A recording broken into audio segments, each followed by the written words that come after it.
has proven in the history of mankind that this sense of injustice, this sense of oppression, will unite into a strong force that will overcome this oppression, that will overcome. Banyak orang yang curiga, kenapa sih Indonesia mau ikut bergabung di board office-nya Donald Trump? Nah, jawaban singkatnya adalah karena Indonesia paham dengan peta kekuasaan. Mari kita jujur ya, Indonesia itu bukan Amerika, bukan China, bukan Rusia, bukan juga Uni Eropa.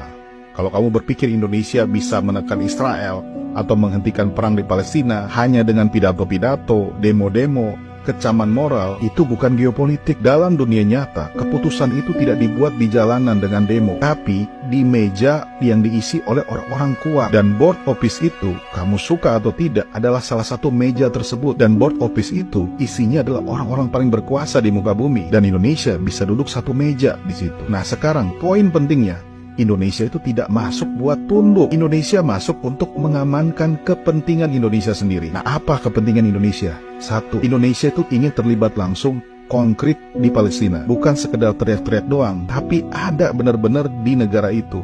Indonesia sudah bicara soal ngirim pasukan penjaga perdamaiannya. 20.000 tentara mau dikirim ke sana. Tim-tim medis, insinyur, untuk membangun kembali infrastruktur pasca perang. Di Palestina itu banyak sekali orang sakit. Banyak orang stres karena selama bertahun-tahun dibom, dan semua itu harus dibangun dan mereka harus ditolong. Dan itu tidak bisa dilakukan di luar sistem, guys. Itu hanya bisa dilakukan kalau kamu punya akses. Dan akses itu datang kalau kamu duduk di forum-forum yang relevan seperti ini. Yang kedua, langkah real politik untuk menyeimbangkan posisi Indonesia.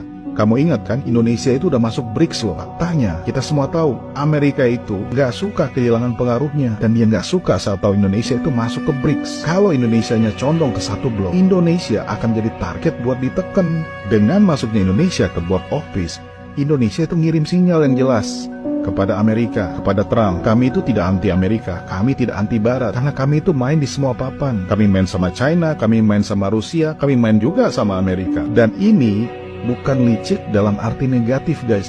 Ini cerdas. Kita nggak bisa main kuat-kuatan siapa kita. Lihat apa yang terjadi sama Kanada, Prancis, dan Denmark. Itu kurang sekutu apa sama Amerika?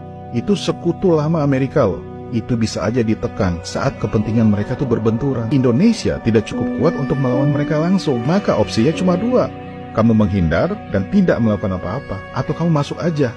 Kamu main di dalam kelompok mereka ini. Dan Presiden Prabowo itu memilih opsi kedua. Kalau kamu nggak bisa ngelawan tuh kepala premannya, temenin aja. Bukan buat tunduk, tapi untuk memastikan kamu tidak jadi korban berikutnya. Dan orang-orang yang kamu bela, kayak rakyat Palestina itu, tidak ditinggalkan. Kamu bisa menolong mereka langsung. Apakah ini tanpa resiko? Pasti resikonya gede banget. Di dalam negeri pasti banyak orang nggak suka dengan langkah ini. Tapi geopolitik itu selalu memilih resiko yang rasional, guys, yang masuk akal, bukan yang paling nyaman secara moral. Jadi pertanyaannya bukan apakah ini terlihat ideal, tapi pertanyaannya adalah apakah langkah ini meningkatkan peluang Indonesia membantu rakyat Palestina secara nyata. Dan jawabannya adalah iya. Dan itulah langkah Presiden Prabowo bergabung dengan board office-nya Trump. Ini adalah langkah strategis, langkah geopolitik yang sangat cerdas. Licik tapi cerdas.